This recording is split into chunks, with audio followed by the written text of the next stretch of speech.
On this week's episode, we recap the national championship and Super Wildcard weekend. It was a record week for Slurs. We look forward to the upcoming NHL season with halfway recurring guest Brian and wrap up with our picks for the divisional round this weekend. Follow us on Twitter at the Vig Bets for our picks, lineup dates, and general news throughout sports. This week's episode brought to you by Action 24/7. They are a reliable sportsbook with thousands of active players from all around the world. They cater to everyone's needs with their in-demand products from in-game sports betting to live casino, esports, and much more. They provide fast payouts, great bonus structure, and 24/7 customer support. Put your action on the NFL playoffs this weekend. The NHL season's kicking off, so place some bets there. Sign up today and use code THEVIG, that's THEVIG, and receive a 50% welcome bonus on your first deposit. Okay, here we go. All right. I don't even want to start with college football. So let's start with some college football. I went 1-1 because I had the over. You did have the over. I just went 0-1. Yeah. I can't believe the over even hit, honestly. Over was 75. Hit it like halftime, basically. But it almost didn't hit, really. Total was 76. I felt great at halftime. I think there was 52 points at halftime. Right. And then they only scored 24 in the second half. So obviously Alabama won 52-24. It wasn't even that close. No. And honestly, the second half sucked.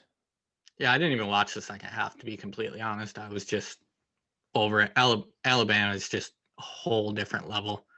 Well, I'm so mad at myself because all college football season, I was like, no one's going to beat Alabama. They're so much better. And I didn't pick OSU to win outright, but I still, like, if you asked regular season me, I would have taken Alabama minus the points every time. Right.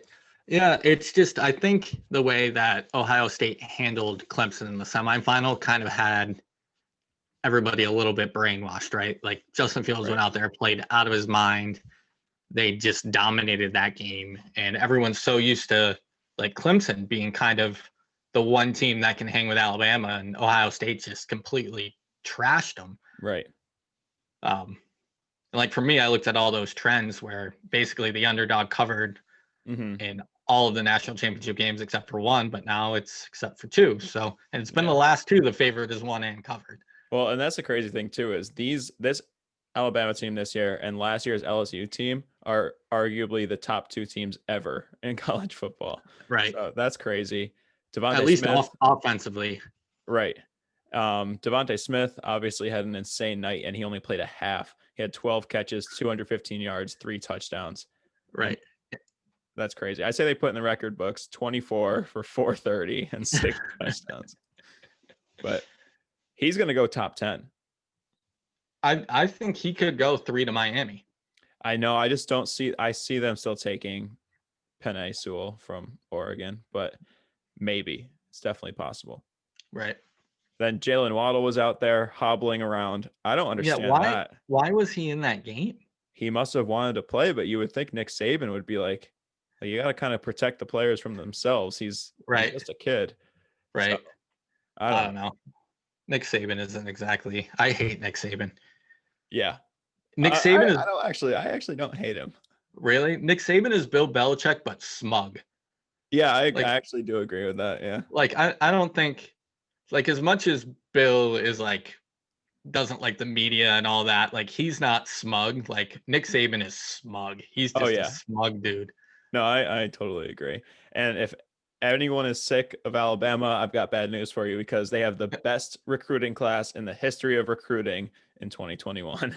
So, I'm gonna go out on a limb and say the best recruiting class in the history of recruiting was the 2017 Alabama class that had who was in that class? Like 12 people. Yeah. Right. It's like it was Smith, Waddle, Judy, Ruggs, Najee Harris, Tua, right, and just like some linemen who are studs. Right. Like an NFL team. Yeah. Literally an NFL team. Yeah. How many of those guys were first round picks? A lot of them. Most, probably. Right. And then here's another crazy thing. Since Nick Saban's been in Alabama, it's been 14 years, he could have gone to your house and said, I'm guaranteeing you a national title, and he'd be correct. Because as long as you were at Alabama for 3 years, they've won a national title. So insane. Yeah. But looking towards next year, Alabama's the odds-on favorite, plus 300. Clemson's plus 400. Oklahoma's plus 750. So is OSU. And then Georgia rounds out the top 5 at plus 1,200. So, I mean, there's no reason to take anybody but Alabama. Right. It's weird, though, because I saw some, of those, way too early rankings for next year that they always do right after the season. And I think Alabama in some of those lists was 3 or 4. Really? I know I saw Clemson at 1. Yeah. But I didn't really pay attention to anything after that. Georgia is one of those teams that they have to win one eventually. Even if it's by accident, right? They're always right there. They just can't get over the hump. I mean, they lost in overtime to Alabama a couple years ago. Was Fromm there? Fromm was the quarterback, right? Yeah, sounds right. So, I mean, they're looking towards next year. They're not a team I hate at plus 1,200, but right. They have to get lucky and be able to beat Alabama in the SEC championship, keep them out of the playoffs, or just get opposite ends and hopefully get lucky and beat them. I guess they'd have to beat twice in the same year if they met them in the national championship, because there's no way Georgia loses the SEC championship. Whatever, that's a different conversation. Yeah, if they're a one-loss team that lost in the SEC championship, they probably get in. But the issue with that is they would have to beat them. They would probably play them back to back, right? They're getting in as the 4 seed. Alabama's probably the 1 seed, and then they're playing them the next week. Right. And then so we thought that football was over, college football was over until next year. It's not. The FCS is starting up in February. It's starting in February? Yeah. What? We thought we have one more year until XFL. This might as well be the XFL. It's starting February 20th are the first games. They're doing a spring season. So is that who's that quarterback? Trey Lance? So some of the teams already played one game. Okay. And they did one game in September, and then they were doing the rest of the season in the spring. So we've got winter and spring football. February games is crazy. Right. So is he going to play? I don't think he is. Because the draft's in April. Yeah. And that's when the championship is for the FCS. Okay. So I'm 99% sure he's not playing, because I vaguely remember them being he's going to ball out for his one game. Right. So we'll see. Have some more games to bet on at least. We're going to have to do some deep research to start betting FCS. It's just going to get ugly. I'm taking James Madison every week just in honor of Moats coming on the podcast. Well, and I forget what the team is, but Dion is a coach. So going to be heavy on that team. It might be James Madison. Huh. Yeah, it's weird that he's a coach, because he's got a podcast for Barstool, doesn't he? He's a full-time employee for Barstool, but he's also a head coach. I want to say it's James Madison. I'm 90% sure. It starts with a J at the least. Jackson State. Okay. Yeah. So that'll be fun.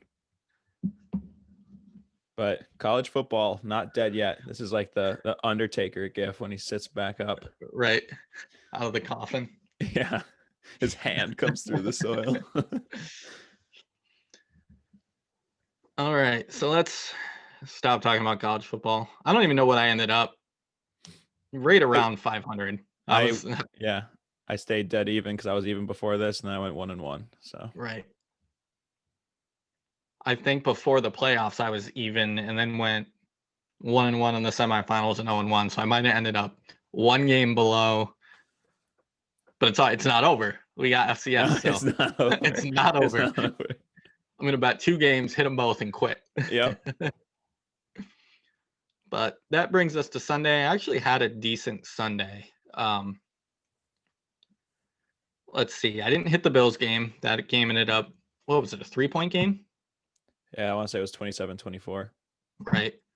So that ended up a 3-point game. I had the Bills minus 6.5. I hit the Rams plus 3.5. I was tempted to take the money line just because Seattle is such a confusing, hot and cold team. Yeah. But I just took them points. I had on the podcast, I said that I was taking Washington plus the 8, and then I tweeted out I was taking that game off my card because Alex Smith ended up not playing. Didn't matter. It was a push. So if I had it on, had it off, it didn't matter. Push either way.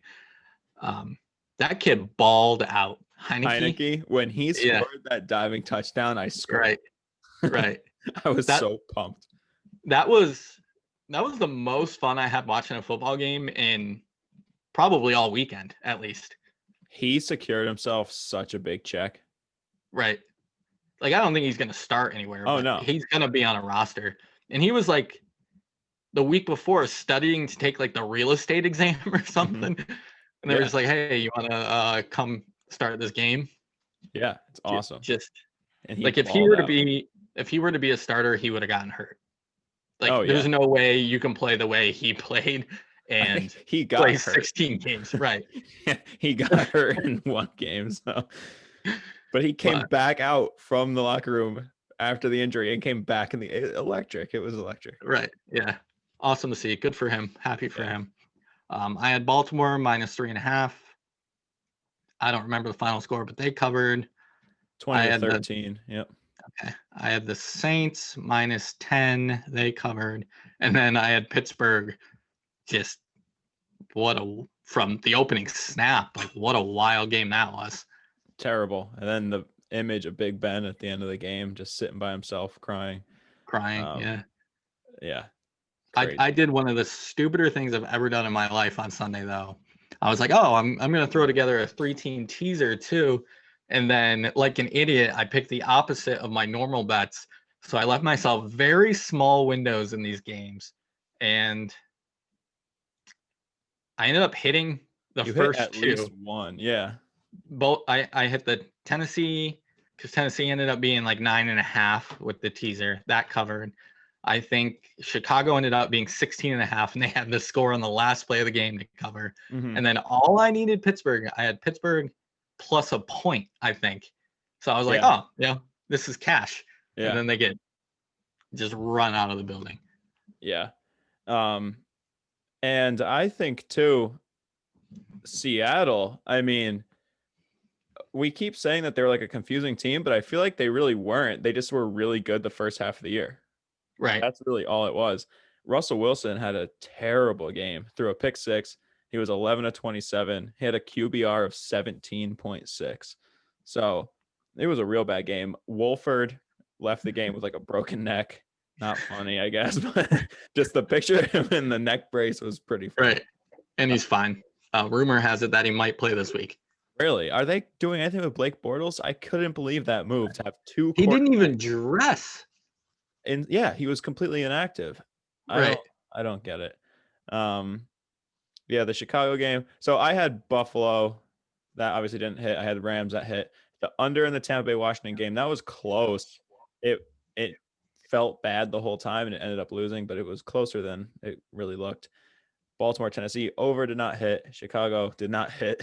Cleveland hit. So I went 2-4. Just a bad weekend. Right. Some of the other things that happened this weekend. Did you watch any of the Nickelodeon broadcasts? Yeah, I watched some of it. Not a lot because the announcers sucked. But right. I think I forgot what I saw. It was either on Twitter or it was a meme somewhere that it was like gave percentages. And it was like adults just checking out the broadcast to see what it is, like 20% of viewers. Then it was like adults who are stoned out of their minds, 60% of viewers. Yeah, I saw people being like, this is like you're on acid. Right. And then it was like slime everywhere. And then it just got like down to the bottom and it was like actual kids watching it was like 3%. Yeah. It was interesting for sure. The slime was honestly kind of cool. SpongeBob in the uprights was really funny. I don't like hate it. I wish that it was the same announcers though, and just the added graphics. Right. Yeah, it's probably good for some people, even some people we know, to watch that because they explained everything like ad nauseum. But right. Like a false start is when he moves when the ball is snapped. Right. There's a few people we know that could watch that. Definitely. But all in all, I guess it's kind of cool if you got a little kid who you're trying to get into football and you don't feel like explaining everything. If you don't want to be a dad and explain how the game of football works, you can have TV do it for you. Right. Oh, 2020. Times have changed. Yep. All right, let's get to some random thoughts. All right. Do you see the thing about Baker with the hat on backwards? Yeah, I love it. Baker's kind of a troll, and I really like that. I think trolls are really funny. He's grown on me so much this year. Like I don't know if I've ever really hated Baker. I go back and forth all the time. I go back and forth, but he's turned it. I think I like Baker. I think I'm on the Baker train. Yeah, he's funny. But Colin Cowherd sucks. Right. He's just had it out for him since I saw some videos like before he got drafted where Colin Cowherd was just ripping him apart. Mm-hmm. Like there was a video about him. It was like his 4th touchdown in the game. And he shows the clip where Baker like runs away from his teammates. And he was like, "What are you doing here? I don't want this kind of guy on my team. Like people are going to look at that and not draft you." And he's like, "Why are you showing this one clip? Did you show the first 3 clips where I ran and celebrated with my team?" He was like, "I ran right to the band in the student section and celebrated with them." Like, yeah, it's crazy. And he's like trying to do the thing where he's like finding an obscure stat to be like this. It's almost like someone trying to be a sharp better. Like, right. He's like, the only quarterback to wear his hat backwards this year, Carson Wentz. And you know how his season ended? Right. Like, I think I have a pretty good feeling how Baker Mayfield's season's going to end. And then they spank the Steelers. Right. And then in the post game, he turned his hat around. It was awesome. Yeah, it was awesome. Speaking of spanking a team, you see Chase Claypool come out after the game and say that the Browns were going to get smacked. Everything's okay. They're going to get smacked next week. This Steelers team might be the most hateable team of all time. I hate the Steelers have always been that way though. Like AB was that way in the locker room. Like, but I feel like it's Mike Tomlin. That's the issue. The head coach is the issue there. Him and his track jacket and it seems so unlike the Steelers though. I feel like they're such a classic organization that like this is like very childish. AB, you're right, was definitely right. It feels different. It's Mike Tomlin.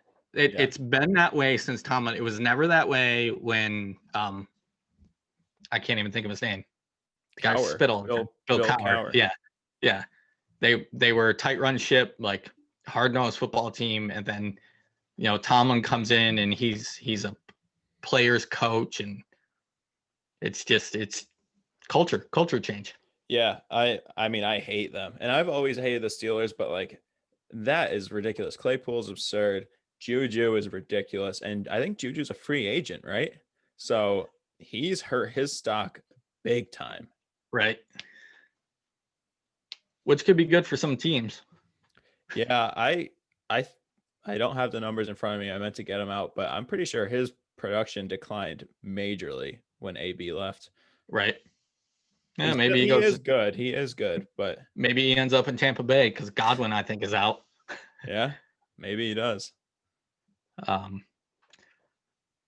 Bill Belichick declined getting the Medal of Freedom, which to me shows one thing and one thing only.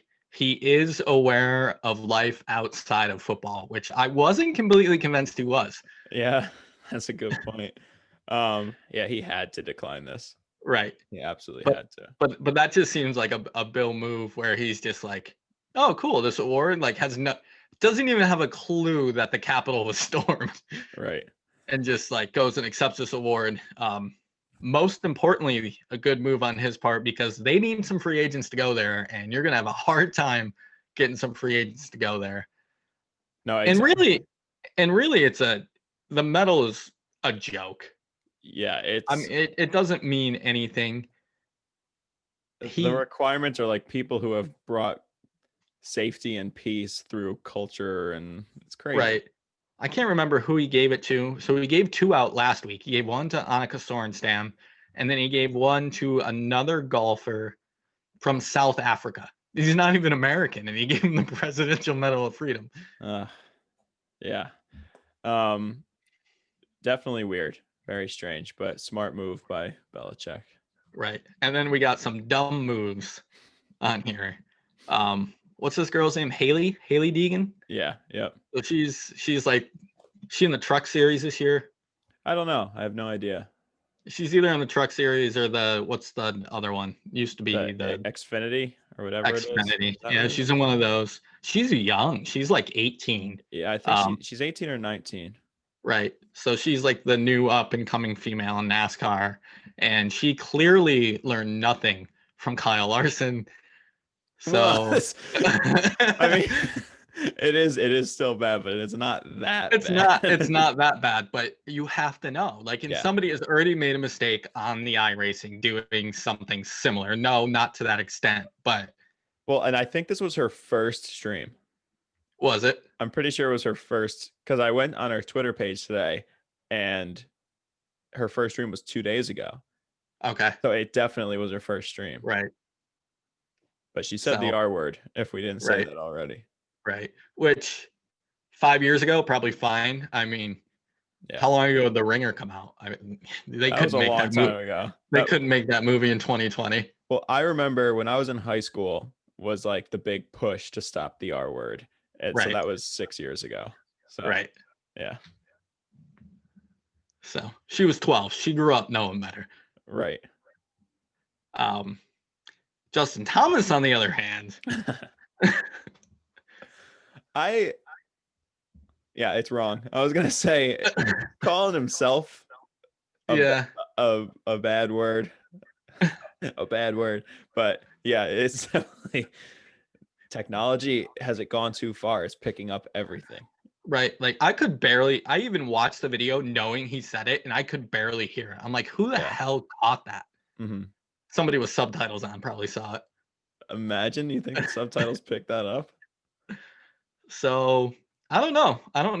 I haven't seen if he's like been fined or anything, but bad luck. I hate Justin Thomas. So I hope he loses fans. Right. We were right all along about this guy. Right. Terrorist and a homophobe. Right. Just look at his face. That mushy face just tells you everything you need to know. Yep. Then this guy, I don't even know how to pronounce his name. You want to try to give it a shot? Do you have any idea who he is? Veldier. So he played for the Colts last week. Mm-hmm. And this week he's playing for the Saints, maybe? No. It's the Bucks. I just read this. I was going to say the Chiefs. No, it's the Packers. Maybe. It's the Packers.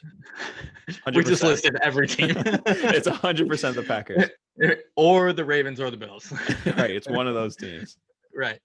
So because of the new COVID rules, like it used to be if you had to be like signed off the practice squad. I don't know, some technical stuff where you couldn't get picked up by another team, but now you can be promoted from the practice squad on game day and play and then get put back on the practice squad because of COVID.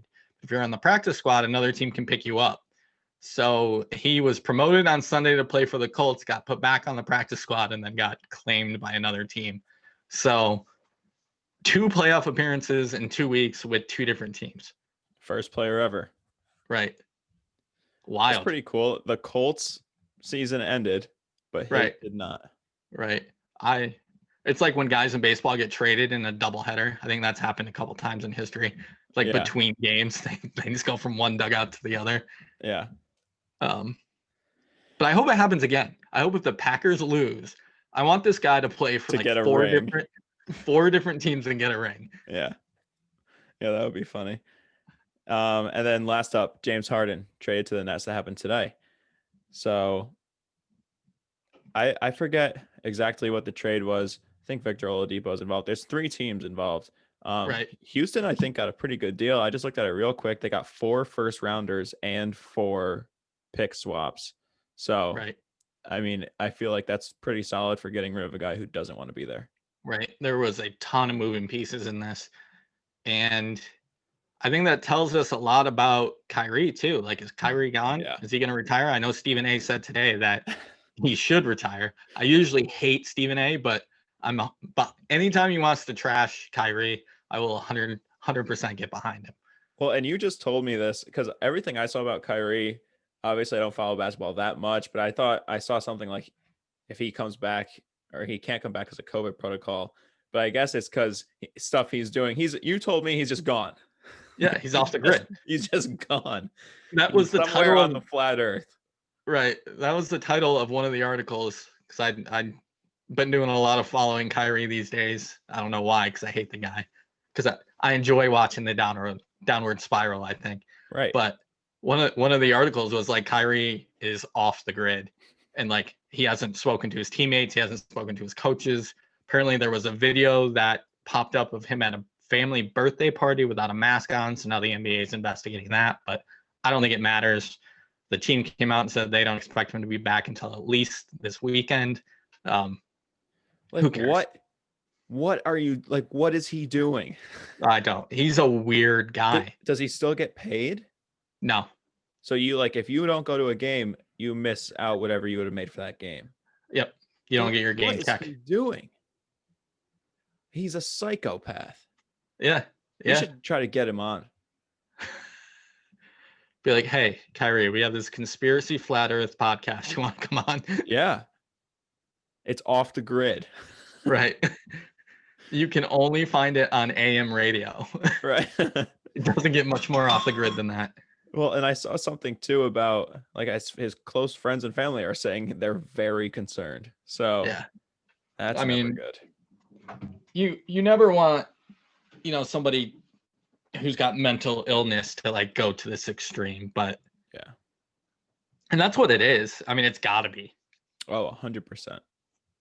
But he screwed my Celtics, so yeah. Stay off the grid, Kyrie. Yep.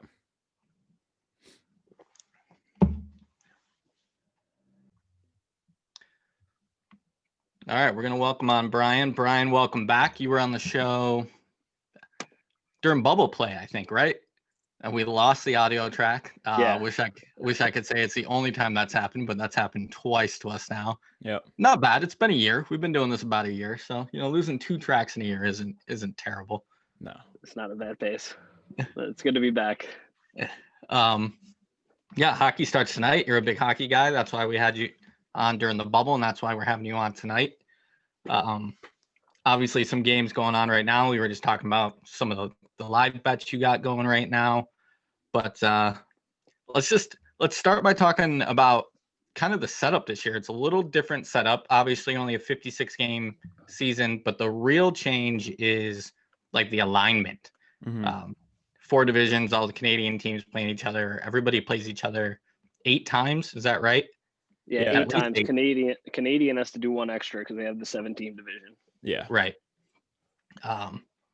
And then the playoffs are going to be wild, I think, because you're playing in your division. So you're playing 1 and 4 play each other, 2 and 3 play each other in your division.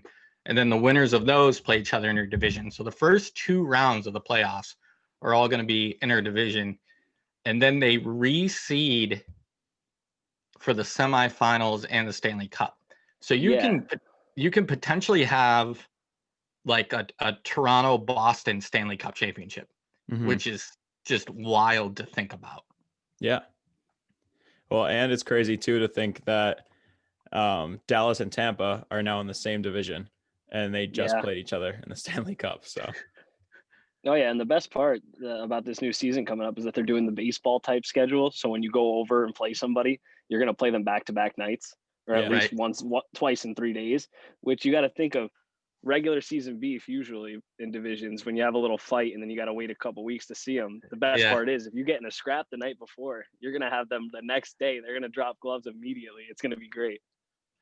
Are there any props on that? Can you bet like penalty minutes? Oh, there's got to be. There's props on everything. Yeah, that's something to look for. If you see a chippy game, maybe the next night take a over 1.5 fights prop. Over 1.5. Yeah, you gotta love it.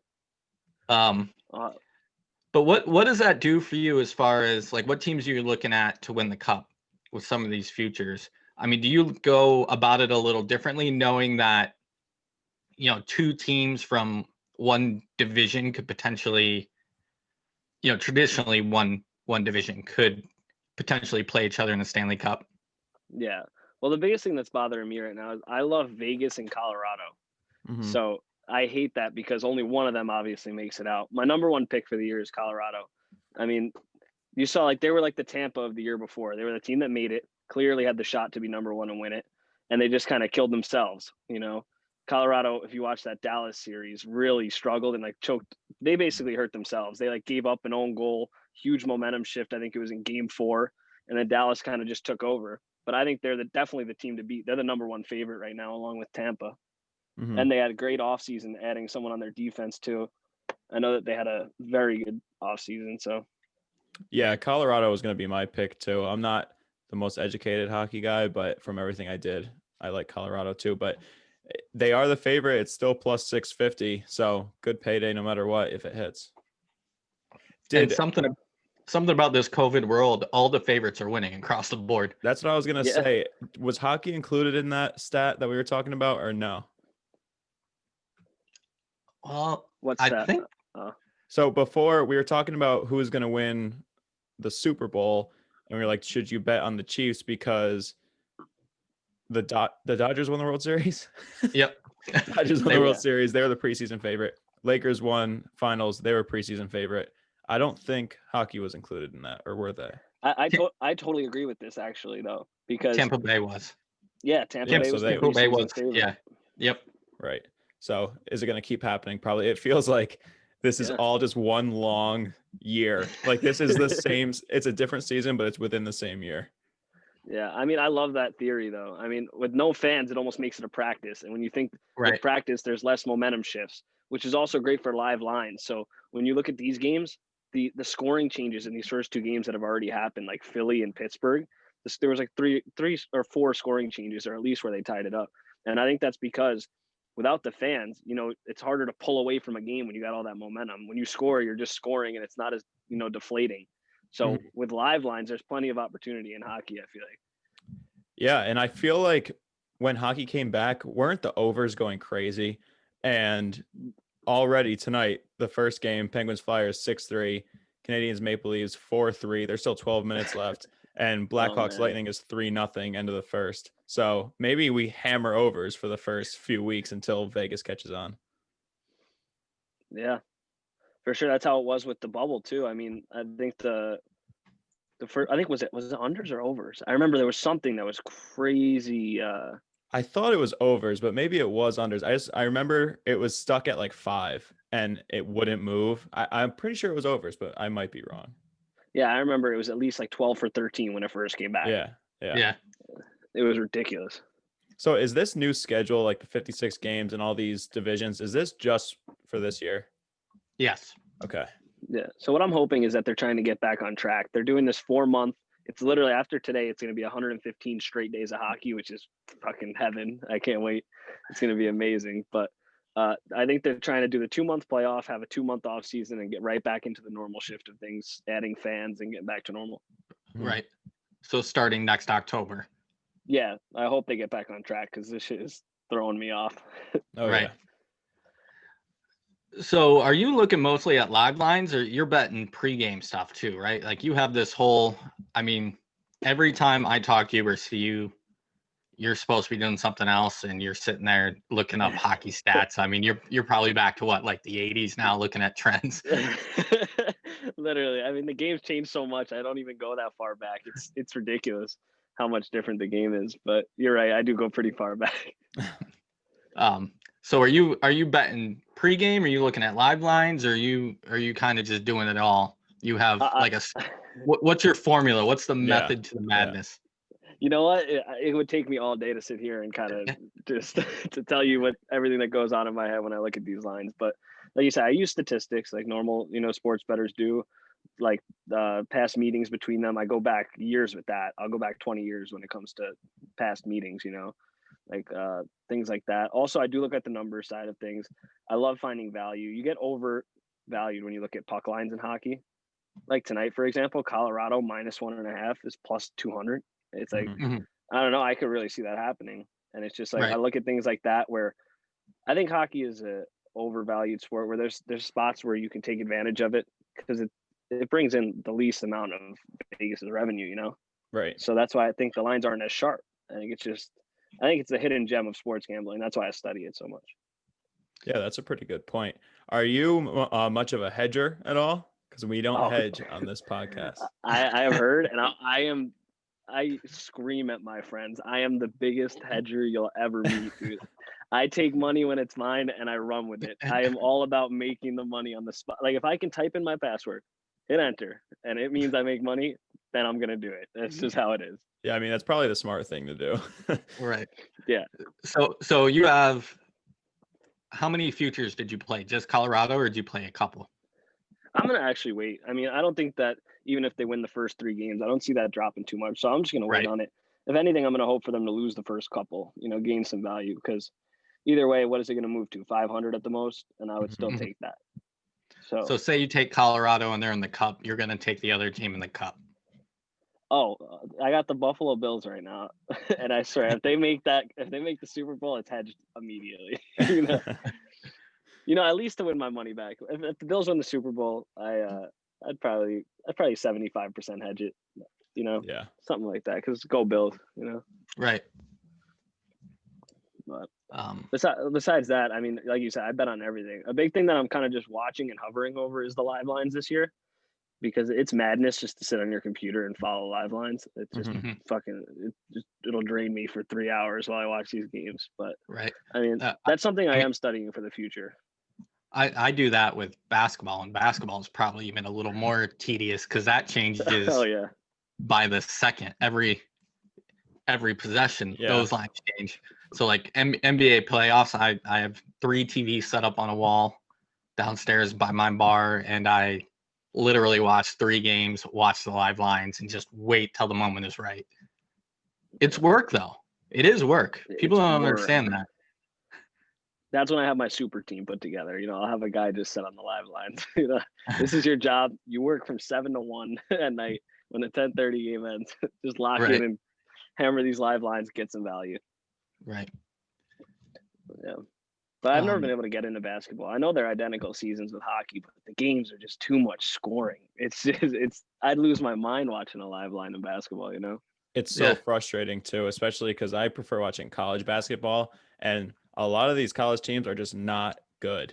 And watching the level of play is the most frustrating thing ever. Like if you see a team that can't rebound the ball, it's like, why did I ever bet on this game? Because it's just guys smacking the ball around. It's terrible.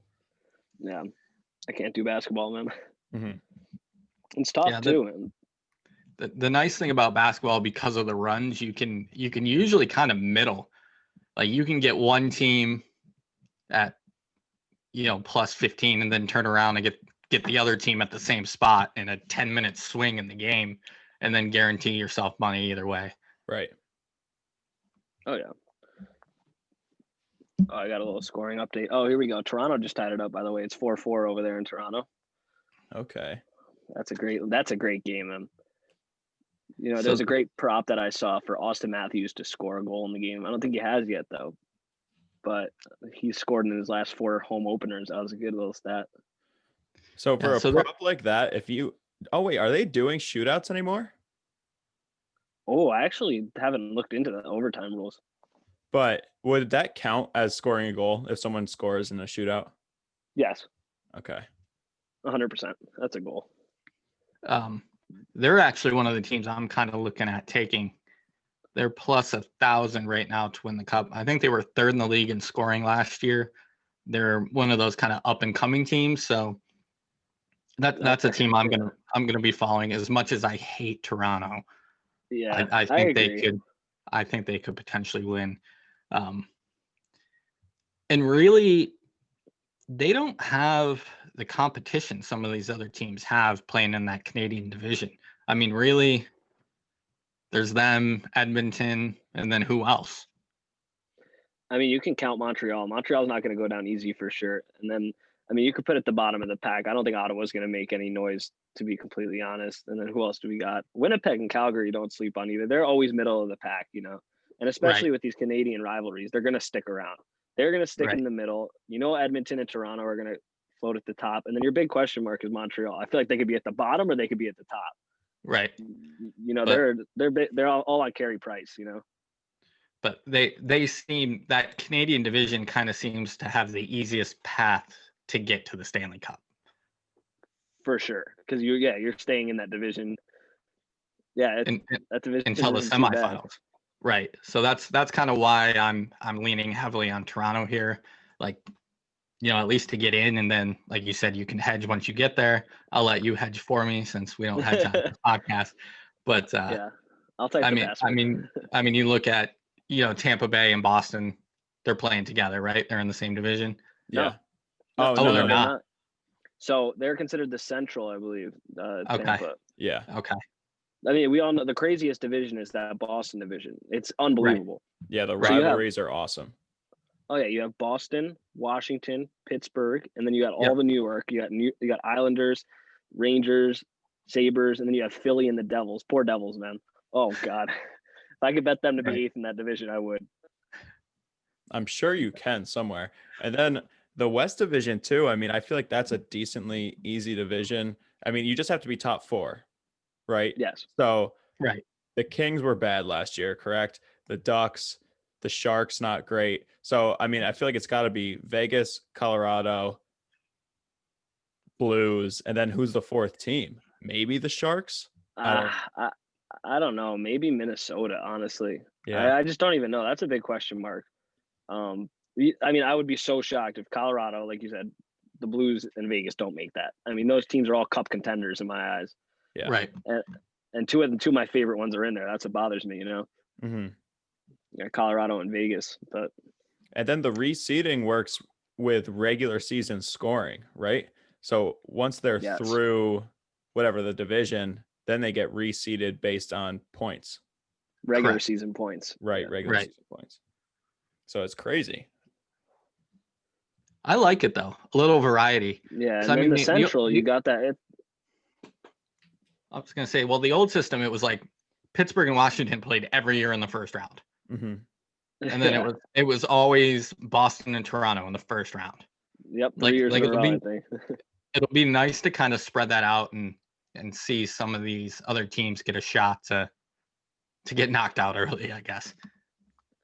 Yeah, it's also crazy too because like people, like we were just saying, the rivalries, especially in the East, are awesome. Like people aren't going to want to see that go away when they go back to the way it was before. So is there any chance that they look at maybe making this a permanent thing? I don't think so. I think it'll go back to normal. I think Chicago was already set to switch divisions for when Seattle comes in next year. Mm-hmm. So I've heard that's happening. That's the only definite one because I remember I was looking into that, which is actually awesome. I can't wait for the Seattle Kraken. That's going to be a great addition. Yeah. And I love the way they do the draft because, you know, they come in pretty decent like Vegas did. Right. I mean, Vegas went to the conference finals, right? Their first year. Mm-hmm. Cup. Yeah. I thought it was the cup, but then I was like, that seems far-fetched, but that was Ovi's year of domination. Yeah. Swimming in the fountain. Yeah, I would have loved a camera on him for 2 weeks with the cup. Oh man. But I don't remember what I was just gonna say. Something about the realignment. But yeah, Seattle is a great sports town. I mean, you look at all their professional sports. Right. I think that's gonna be a fun fan base to watch. Mm-hmm. Yeah, they show up for everything. They show up for MLS. They sell. Yeah. They sell out where the Seahawks play for MLS games, which is insane. I mean, obviously the Seahawk fans are crazy. I don't know how the Mariners do. I just think baseball. Well. Do they? Yeah, it's everything. They were good for the XFL too. And then everyone wants the Supersonics back there. I feel like they have to eventually. Yeah. It's in Oklahoma City. Nothing. Right. Yeah. I mean, also with the legalization of all drugs, or what is it, decriminalization of all drugs, they're going to be high out of their minds over there at the games, you know? Yeah. Yeah, probably not. Yeah. I mean, it's kind of the same as Vegas, right? Like pro sports teams in those type of cities, a little bit scary as ownership, I would think. Oh, yeah, 100%. Yeah. Hockey guys love to party. I can't wait to go to a Vegas Knights game. Oh, yeah, they're nuts. Out of their mind. I'm trying to see what are the other two games we got tonight. We also got Colorado tonight, St. Louis, and Vancouver, Edmonton. Hey, Vancouver's a team also to look at. Like you said with that, I mean, they're going to have to go through Toronto, but I mean, with the odds that they have, and you said it's a pretty easy division up there in Canada, like in the Canada division. Mhm. Vancouver just got Holtby from the Capitals, and I think that's a sick pickup for them. They needed a veteran in there, honestly. And they made some noise last year in the playoffs too, so don't sleep on them. I forgot what their odds are. Yeah, that was going to be another one of my questions is, like, you do all this research, you go back years. Do you pay attention to like individual statistics when you look at that? Are you looking at, guys changing, goaltenders changing, from team to team? And does that affect how you're making your picks, or are you just mostly looking at strictly team history? When it comes to futures? Just in game. I know you bet probably. How many hockey games would you say you bet a year? That's a tough number. I should have that for you, though. I mean, beginning of the year is probably a little slower. Then it picks up when you got those 15 games a night going off. I probably got action at about 15 of them. Not all the games, but I mean, I probably got 15 bets spread across the board. Right. I mean, that's my whole idea of this, is like the way I want to make a living off this eventually is I'm turning high risk sports gambling into a low risk investment, and just got to stay consistent. I mean, the best gamblers in the world hit at what, 56%, 57%. It's about being consistent, and then it's about just getting your money up and being able to, place the bets, honestly. So what are some of the trends what are some of your favorite trends you look at? I love the bounce back. You know what I mean? I love a team sometimes when you're looking at their goal. If you're doing team totals, if you're a fan of that, I like following teams with low scores, because you'll see at the end of the season, these guys always end up with about 3 goals, average per game. No one's ever in the bottom with 2 or 1. You never get that. Teams are going to pop off eventually. Following those around for low scoring is nice. Away favorites are nice if you catch the right ones. That's a big favorite of mine. I mean, when you see that Vegas puts the favorite on a team on the road, it means something for sure. But also another thing is I find a lot of value in underdogs now. I used to be a guy that would chase the favorite a lot, and in a game like hockey, when it's a game of bounces, I've learned to take the underdogs sometimes when the numbers tell you to, even if you don't believe it. That's the day. I take the heart's out now. I put no heart in the gambling anymore. It's not worth it. That's something I found today. I was doing research just to see if there were any different trends in college football gambling, just with no fans and just the weird season in general. And everything was pretty much the same across the board.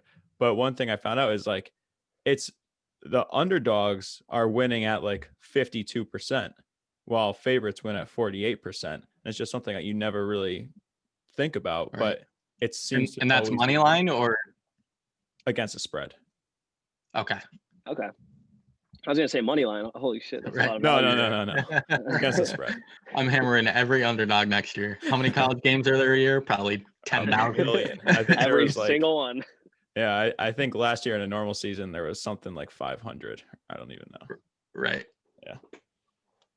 Yeah, I mean, that's how I've dug myself in some of the biggest holes, though. I mean, chasing favorites just because you see the team and you just love it. But I've just learned to completely try to block the team out. Like, if I could have someone stand next to me and read me the lines and, like, kind of just not even tell me who the teams are sometimes, I would think I'd like it better. I hate it. You got to kind of do, like, have you ever seen those things on Twitter or Instagram, whatever? It's like player 1 versus player 2. Bet, like, who would you rather have? And then it ends up being, like, Derek Jeter versus whoever. Right. Yeah, I mean, I can't tell you how many times this year. I mean, we do tons of research here too, and I'll do my NFL pick, and I'll be like, this team is 6-3 against the spread, or they're with a line, a similar line, they go over 80% of the time, and then I'm like, but I'm gonna take the other thing, and then it loses like 9 out of 10 times, and then I have to come back the next week and be like, I'm an idiot. Yeah, because we had like a month straight of just like, I know overall I'm like 2-6 when I go against the numbers, but I'm gonna do it again. Yeah, man, you gotta stick with the numbers. It's just you have to. That's the thing is like I've started taking things so much more practical. Like you see a line and you actually have to look at what their percentage is to win the game, you know? Right. Because what Vegas line is the most spot on you're gonna get. Don't think you're better, you know, don't think you can outsmart them. What they put there is the actual odds. It's their percentage to win the game. And that's how you have to look at it. Because you have these people out here that are like play of the month. Like that shouldn't be a thing. You know what I mean? Like when you're like, this is an 80 percenter. You'll listen to some of the best professional sports gamblers out there. There's no such thing as an 80 percenter. You're a liar. It's just not a thing, you know? And you got to understand that. I always laugh when I see the people on Twitter who have in their profile, they're like 105 and 10 in college basketball this year. It's like, no, you're not. Yeah, bro, you wouldn't be an Instagram account. It's like 105 and 10, $50 Venmo to get my card. Right. It's like, okay. No questions asked. Yeah. Right. Yeah. I trust the people who say that they're, 10 and 25 over a guy who says he's. Yeah, right. I'll even take like the guy that's 27 and 25, like just that slight little bump. You're like, you know what? Hey, he's positive. Right. If he's playing the over round correctly, he's positive. Right. Oh, that's great. So will you? I don't. I was gonna say I don't. Go ahead. No, you go ahead. I was gonna say because one thing I like to do is watch the games and live bet and just wait. Like I'll have a pick that I want to take before the game, but in something like basketball, where like we said, the score swings so much, no matter who the favorite is, usually they'll end up being down at some point. Do you watch these games if you don't like the line pregame and hope it goes the other way, and then wait to take like plus money? Yeah, I'll do that sometimes. I do those for the games that I like and I don't love. So when there's games where I'm sitting there on the borderline, sitting on the fence, it's stressing me out, and I end up I pull the plug. I say, no, I'm not going to bet it. But if they go down 1-0, I'll throw minimum on it. Right. Yeah. That's the big thing is like I always say, gaining value on Vegas. That's the biggest thing. And especially in a sport like hockey, you score in those first 10 minutes. What the hell does that even mean? Yeah. It's like, especially without these fans too, how much momentum are you really pulling in? Right. You saw today, you literally saw, I think it was Philly went up 1-0. Pittsburgh went up 1-0. Philly went up 2-1. Then they tied it up. Then went up 3-2. Then 3-3. It's just the score changing in hockey can be ridiculous. Right. Do you ever take alternate lines? You know what? I have been so pissed off because I can't find a great site with alternate lines. Oh, they're amazing. Yeah, because that's essentially doing what Bill is saying here. Is like you're basically waiting for the line to change because of a goal, where sometimes you can get that alternate line and you don't have to wait. You can just get the line you want. Oh yeah, and the best part is when I see my numbers line up and like you said, some of the systems I have, and I see that an underdog is due somewhere. It's like I sit there and I'm just like, oof. You look at the alternate line, it could be at like 350, and you're just like, are you kidding me? It's ridiculous. It's crazy. And I got something you were saying earlier. Most teams end up averaging like 3 goals a game. Is that what you were saying? It's something out there. Don't quote me on it for sure. So does that mean what you're doing is if you see a team is averaging like 2 goals a game, you think, okay, they're due to put up like a 4-goal game? Yeah, for sure. Okay. I mean, it's just in my sense, it's kind of common sense. It's going to bounce back in a way. It's like this team isn't going to sit scoring 2-1 a game. Even if they lose the game, it could be a 5-3. The over under was probably 2.5. No one's over under is going to be over 3.5, especially a team that's in the dirt right now. Right. So I like to wait for those. I mean, it gets dangerous though. I mean, like for example, I remember the Islanders last year were in a slump and they were scoring they were averaging over 9 games. I think like 1.5 a game. It was brutal. Jeez, yeah. So are you upping your bet when you're doing that with a team? Are you starting at, maybe a half a unit and the next game you'll go 0.75, the next game you'll go 1 until it pays off? You got to be really careful with that. You know what? I've tried that before. I did that with Tampa in the playoffs. I mean, it's a very dangerous game to play. It's like going to the roulette table and throwing 10 on black, then 20 on black, then 40 on black, then just to win $10. It's not worth it. Right. Take your losses sometimes and walk away before it's too late, and you lose a month's worth of winnings that you once had. Right. So basically to answer that, no, I don't do that anymore. If anything, you let the opportunity come to you. You know, let something happen 3 times in a row, and then you sit there and then you take it maybe. So you're not sitting there doubling down, losing your whole bank account on one lousy bet that won't hit. Because I've done it before, man. You got to lose to learn. You know, it's the worst. But yeah. Oh, 4-0 Tampa. How are you? So how far into this season have you researched? Are you only like one day at a time? Do you do stuff a week at a time, or? So I stay 2 days ahead. As of right now, that's the furthest I could do, because you look at let's see, I have I knew what I was most likely betting tonight. Since 4 days ago. I was locked in. I've been ready for tonight. But you have something like tomorrow where you have an initial back-to-back already. Like Vancouver and Edmonton play right now, and then they play at 9:00 tomorrow. Mm-hmm. It's crazy. So that line can't even be out yet. And then same with this. You can't look too far ahead, because, for example, tomorrow night the Capitals are playing the Sabres, but then they play the next day, and the next day the line I've seen at -240 at one point for Caps, but now it's -126. It's just jumping up and down, but they won't.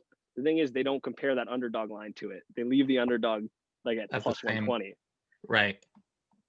Because they don't know what it is yet. So you can't look too far ahead because you're playing back-to-backs. Right. I wonder how much that's going to affect, guys getting nights off here and there too. Oh, they're going to be exhausted. Right. Like, are you going to catch a backup goaltender more than usual this year because of the constant back-to-backs, and then that's going to change some lines? I think the 2 goalie systems are going to be huge for teams this year. I mean, having that second goalie is going to be, you're going to need 2 starters, basically, is the way I see it. Right. Yeah. Because you're going to be playing you're going to be playing 2 games back-to-back, 1 day off, 2 games back. Like, there's going to be some crazy schedules, like a week where you're playing 5 out of 7 days or something crazy like that. Right. Meanwhile, the Sabres don't have a goalie, so look at the Devils, man. and they're playing in the toughest division, so good luck for them. Yeah, Crawford just retired. Yeah, I saw that. That was pretty crazy. So yeah, I think that's about all we have for hockey here.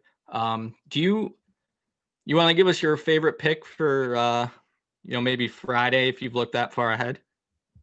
Okay. Well, you know what? I will tell you tonight.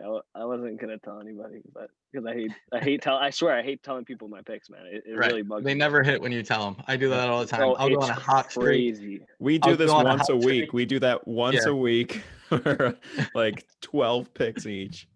Right. I'll go on a hot streak, and then I'll finally tweet something out, and it loses every time. Oh God. Yeah, I mean, like you were saying, let's see, I'm looking at Friday right now. What is it, Friday? We got to go tomorrow, if anything. Okay. Well, hey, I'll throw this out there right now. I don't know when you guys air the episode. I don't know if anyone will hear it, but Colorado tonight. So I got a great stat for you. Ready? Okay. So let's hear it. Colorado has, as a home favorite against St. Louis, has beat them 8 of the last 9 times. Right? So out of those 8 times that they beat them, they covered the -1.5 7 times. Okay. The -1.5 is plus 200 right now. Sold.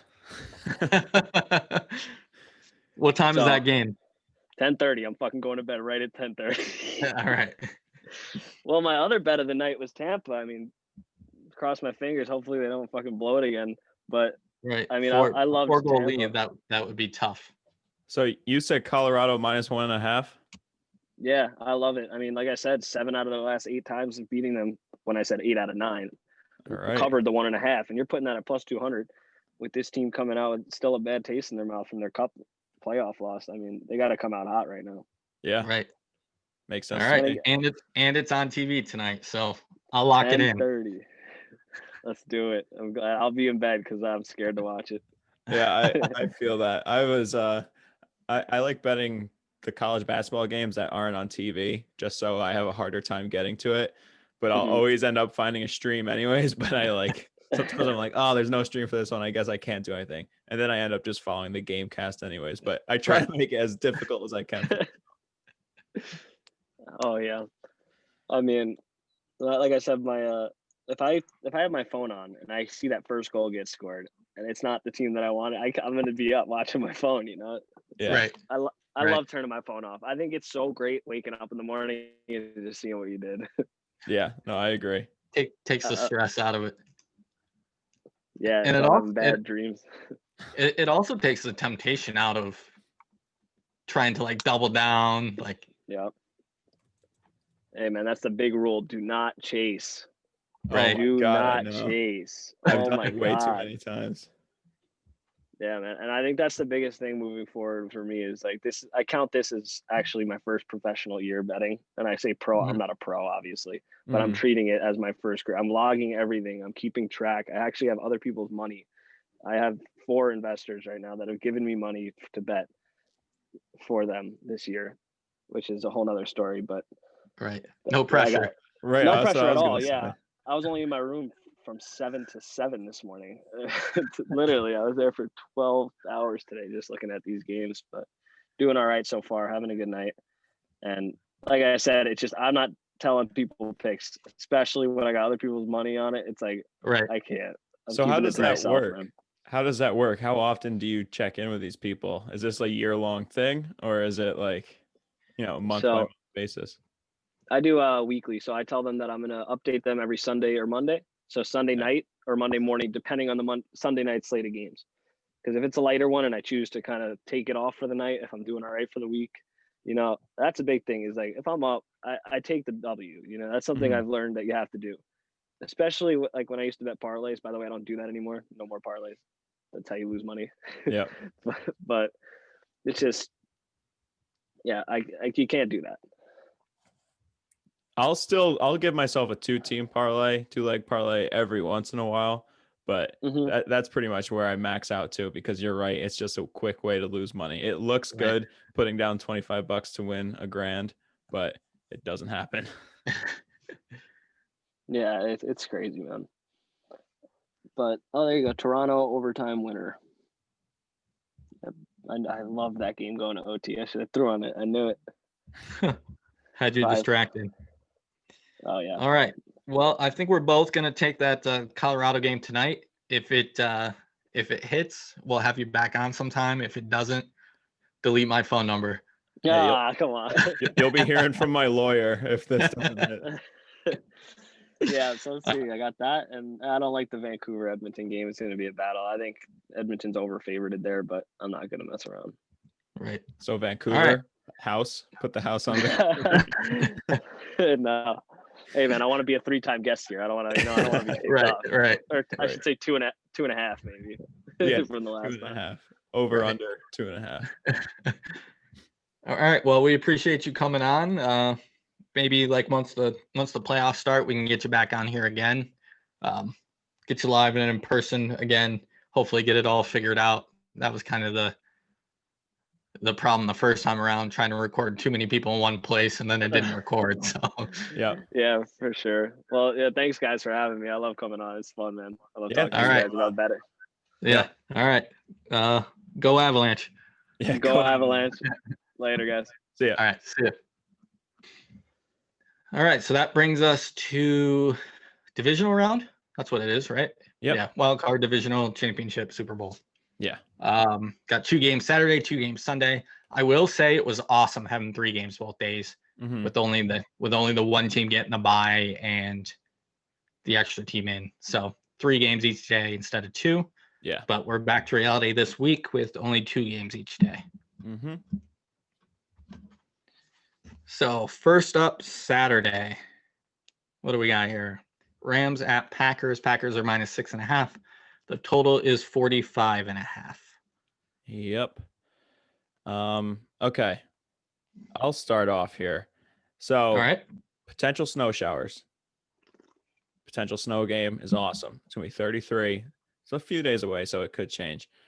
But I'm going to go Rams +6.5 because I hate the Packers. They're a soft-ass team. But to back it up a little bit, Cam Akers, I think, is just peaking right now. He had 176 total yards last week, 2 touchdowns.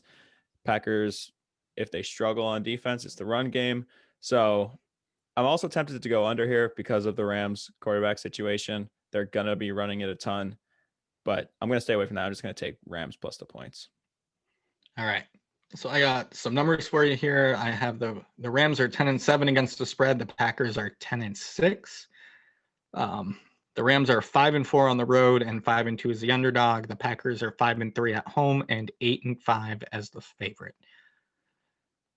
I am taking the Packers minus 6.5. They were, kind of one of my Super Bowl favorites, have been really all year. Mm-hmm. I just think the Rams are too banged up to hang into this game. I mean, they had their big win last week. I think, Donald's got the rib injury. I don't really know what's going on with Cooper Kupp. Did something to his knee. Wolford is got that neck issue, and then Goff's got the thumb issue. Like I know you hate the Packers, but they're one of the best teams they have been all year, and there's just too many injuries on the Rams, especially if Donald doesn't play. Like I can't see a guy like Aaron Donald not playing, but if he's not 100%, that really reduces their chance of winning this game. Yeah, definitely.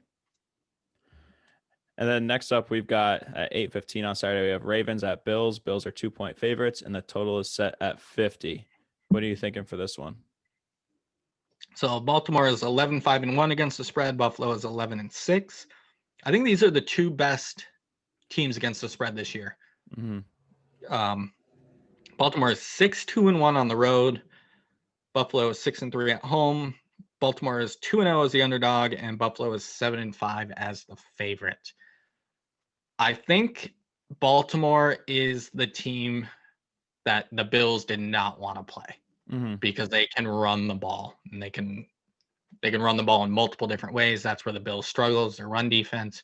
Baltimore's defense, I think I saw a stat somewhere that they're only giving up like 19 points a game.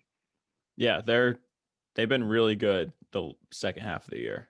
Right. So I'm rooting for the Bills. I actually placed before last weekend a bet for the Bills to win the Super Bowl. But I think this might come down to like a field goal at the end of the game. Hopefully it's Bass hitting a field goal to win it and not Justin Tucker. Because I want the Bills to win, but I think it might be, I think Baltimore could probably win, or it's going to be like a 1-point game. So I'm going to take Baltimore. I think you have them at -2. I saw them at +2 in it, or you have them at +2. I saw them at +2.5 earlier today. I mean, it's probably going to change all over the place. Yeah. But I'm taking Baltimore +2.5. Hopefully the Bills win, but I think Baltimore covers. Yeah, I mean, I'm right there with you pretty much exactly. Snow showers in Buffalo too. This is more likely. So probably a snow game in Buffalo, maybe in Green Bay. But so did you say the Ravens were 2-0 as underdog? Yes.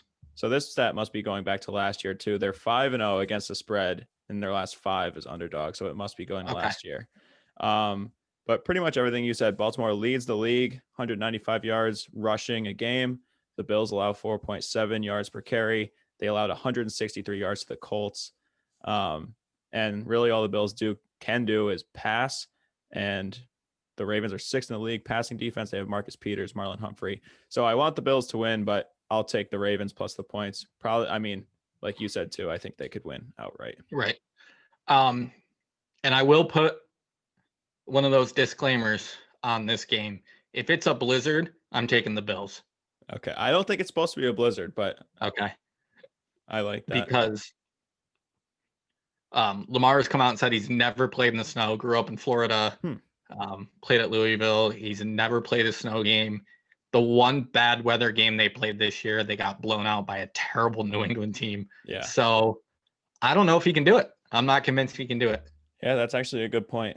So we'll have to see. So if there is snow on the ground, and it's even worse than snow, if it's 35 and raining, there's no shot Baltimore's going to win. That's the most miserable weather. I would rather it be 30 in snow than 35 in rain. 100%. I would definitely take the Bills if it's raining.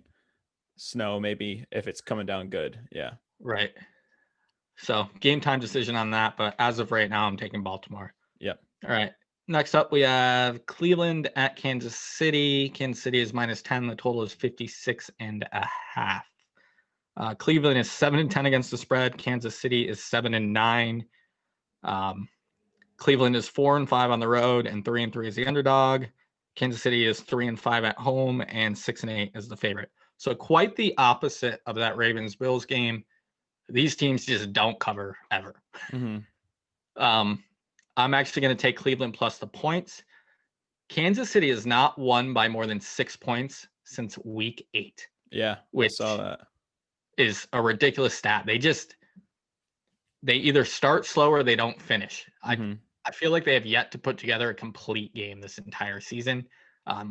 They're giving up 4.5 yards a carry. They got that two-headed monster there in Cleveland with Kareem Hunt and Nick Chubb. So I think they're able to run the ball, kind of control the clock. I think Kansas City wins this game, but I mean, Kansas City's played a lot worse teams and only won by 6 or less points over these, last 9 games. So right. Yeah, I'm right there with you. I got Browns +10. The Chiefs allow 9.1 yards per reception to running backs, and that's a nightmare when you have Kareem Hunt and Nick Chubb. And the Chiefs are 1-6 against the spread in their last 7. And then a couple of stats here. Actually, just one stat, and then just something I wanted to talk about. So Andy Reid is making his case as like one of the greatest coaches of all times. If the Chiefs win this game, the Chiefs will be the first team in history to host 3 straight AFC championships. So that's Andy Reid.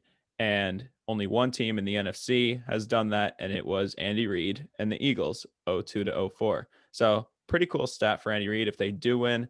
And then I just want to talk about Kareem Hunt, and everyone is talking about this as a revenge game. This isn't a revenge game. You kicked a pregnant lady, so they cut you from the team. He's like, I've been waiting for this game to get back at him. Like, what are you talking about, dude? The only way this is a revenge game is if she comes on the field and shoots him. Yeah, that's the only scenario.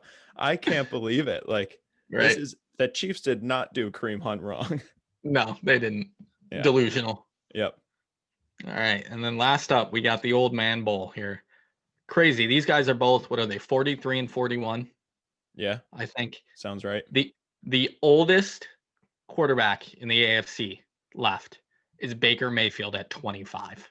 Yeah, that's crazy. And last week, the 4 or 5 oldest quarterbacks in the league were all in the playoffs too. So weird ages for quarterbacks this year. Right.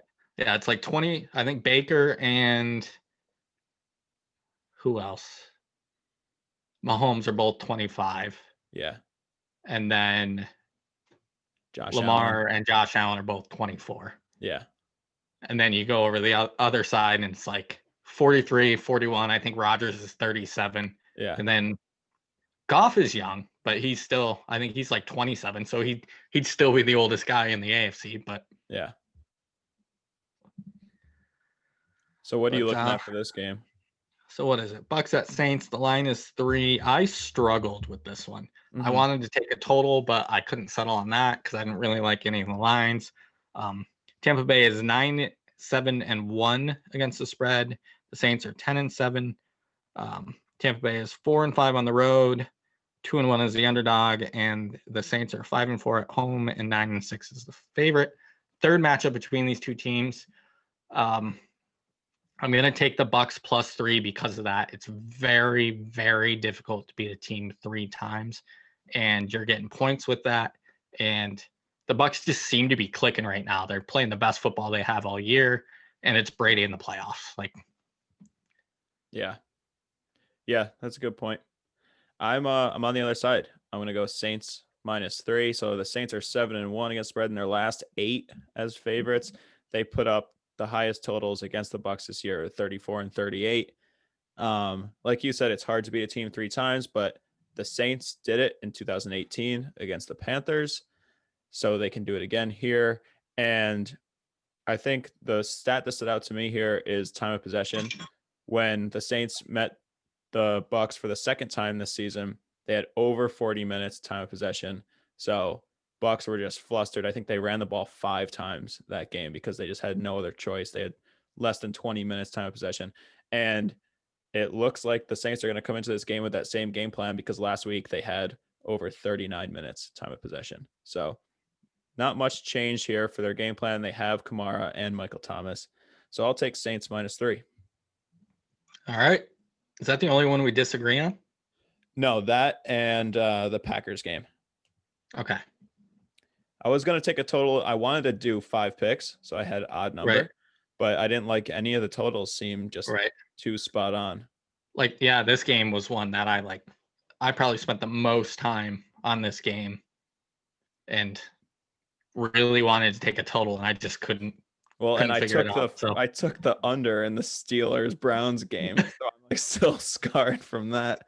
So, but yeah, you got anything else? I do not.